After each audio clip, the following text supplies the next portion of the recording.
Saudações alvinegras. Bom, jogo de Libertadores contra o adversário tradicional.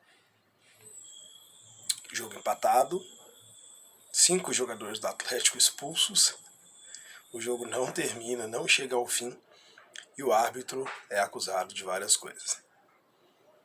Não estou falando de 81, estou falando de um ano anterior, de uma participação anterior do Atlético em Libertadores, também não é 78, mas sim do ano de 1972, um jogo em específico contra o Olímpia do Paraguai, tradicional adversário do Atlético, né? Disputaram aí finais de competição intercontinental, aliás duas, nas quais o Atlético inclusive sagrou-se campeão em ambas. Em 1972 o Atlético havia se classificado para a Libertadores por ter sido campeão brasileiro e era comum na competição que houvesse na mesma chave dois clubes que fossem do mesmo país para facilitar a logística e mesmo quanto das viagens para a realização dos jogos também facilitaria, né, em termos por conta dessa questão logística que à época era mais complexa, muito mais complexa, né?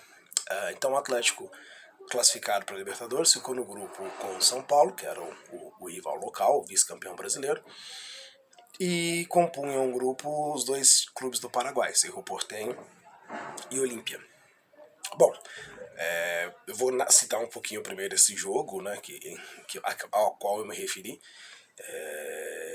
O Atlético já havia feito 3 partidas. Essa seria na verdade já teria feito 4 partidas. Essa seria a quinta da fase de classificação.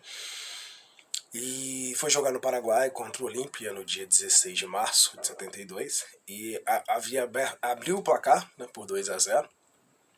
E com os gols de Dario e Ronaldo primeiro, depois Dario, e acabou sofrendo revés. Na verdade sofreu 2 gols em pouco tempo no segundo tempo, e esse segundo gol o Atlético não aceitava em hipótese alguma, embora tenha sido um gol com bola rolando, sem nenhuma, segundo os registros, sem nenhuma interferência direta do árbitro, mas o Atlético não aceitou os gols. Então na saída de bola, o Atlético não só retardou, como não quis dar a saída de bola, não quis colocar a bola no meio campo e questionando o juiz sobre alguma irregularidade no lance, o que ocasionou com 3 expulsões diretas nesse momento. Foram a do Odair, a do Ronaldo e do Dario. Então tirou o capitão do time e os 2 jogadores que haviam marcado os gols.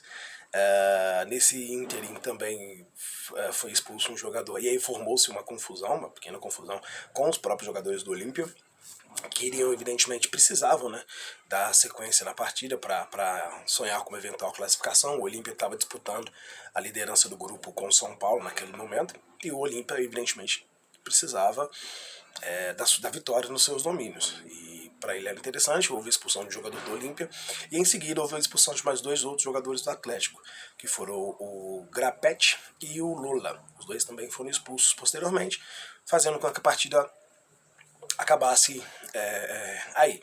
O Atlético reclamou na época muito sobre a hostilidade, óbvio, evidentemente sofrida por parte não só dos torcedores do Olímpia, mas também da própria direção do Olímpia. Clima de guerra, é bem clima de Libertadores. E aí eu vou falar um pouquinho sobre os meandros, né, os antecedentes dessa partida, para que vocês entendam exatamente também por que existe esse clima e por que também o Atlético reclamou de maneira até, digamos que quase imatura, né? É típico da competição esse tipo de situação. Bom, como eu disse, o Atlético foi o campeão brasileiro, tendo direito então a vaga na Libertadores. Ele iniciou a sua trajetória na competição recebendo o São Paulo aqui no Mineirão e empatando o jogo por 0-0. Esse jogo foi no finalzinho de janeiro daquele ano. Em sequência, já no mês de março, ele recebeu primeiro o Cerro Porteño, empatou por 1-1, e esse jogo teve um público de cerca de 19 mil pessoas, né, 19 mil pagantes.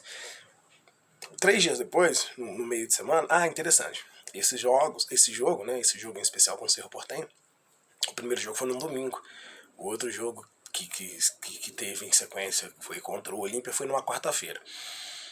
Então Libertadores, os jogos eram no domingo, e os jogos de meio de semana eram normalmente à noite também, como a gente já tá habituado nos tempos atuais. Então o Atlético depois jogou contra o Olímpia, né, depois de ter empatado com o Cerro Porteño por 1-1, e também empatou de novo por 0-0. Só que tem uma diferença aí tem uma diferença por um aspecto, né? O público nesse caso foi muito superior. O público contra o Cerro no domingo tinha sido 19 mil. Domingo, né? Inclusive um dia típico, tradicional do futebol brasileiro, foi 19 mil. E o jogo contra o Olímpia na quarta-feira, no meio de semana, teve um público quase que dobrado. Foram 37 mil pagantes pela estreia do Mazurkiewicz. O Mazurkiewicz, que à época era o melhor goleiro do mundo, considerado, tido e havido como o melhor goleiro do mundo, goleiro titular de seleção uruguaia, goleiro de Copa do Mundo, ele era tido como o melhor goleiro do mundo. E a notícia de que o Mazurkiewicz seria titular e iniciaria o jogo no lugar do Renato na quarta-feira fez evidentemente o público dobrar, e aí a renda do Atlético também com isso ser elevada. Bom, acontece que o Atlético acabou, mesmo sem maiores sustos para o Mazurkiewicz, empatando por 0-0, depois ele foi ao Morumbi jogar também contra o São Paulo, e de novo empatou por 0-0. Ou seja, o Atlético nos seus 4 primeiros jogos acabou empatando todos eles. Foi depois, né, como eu disse, encarar o Olímpia no Paraguai no quinto e penúltimo jogo da sua fase inicial. Também empatou por 2-2, dadas as circunstâncias. E no último jogo, contra o Cerro Porteño, 3 dias depois, que também foi num domingo lá no Paraguai, no mesmo estádio onde ele havia enfrentado o Olímpia. Perdeu por 1-0, mas aí já estava sem 5 jogadores titulares.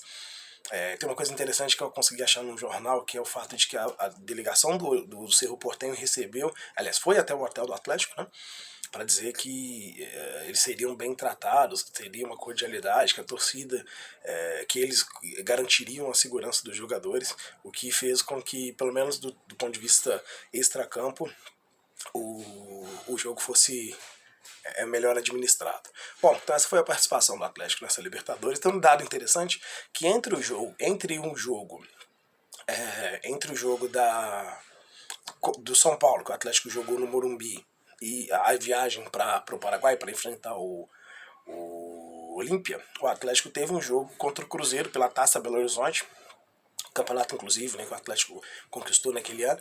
O jogo ficou 0-0, o jogo terminou 0-0, com público, talvez, certamente não, mas um público muito pequeno para clássico, né, na época, 9 mil pagantes, 9.300 pagantes, algo do tipo. Um público realmente irrisório, mas dadas as circunstâncias, né? O Cruzeiro já não conseguiria mais ser campeão naquele torneio, o Atlético sagrou-se campeão com um simples empate, e vinha de uma campanha, de uma sequência de jogos sem vitória. Então que afastou um pouco o público naquele jogo em especial, cujo título Atlético Caneco, o Odair levantou para o Atlético. Tá uma foto muito bonita do troféu da Taça Belo Horizonte. Bom, só queria fazer então essa menção a esse déjà vu da Libertadores, que anos depois, 9 anos depois, viria a acontecer algo semelhante, mas com requintes de crueldade, e a gente sabe como foi em 81. Abraço, saudações alvinegras.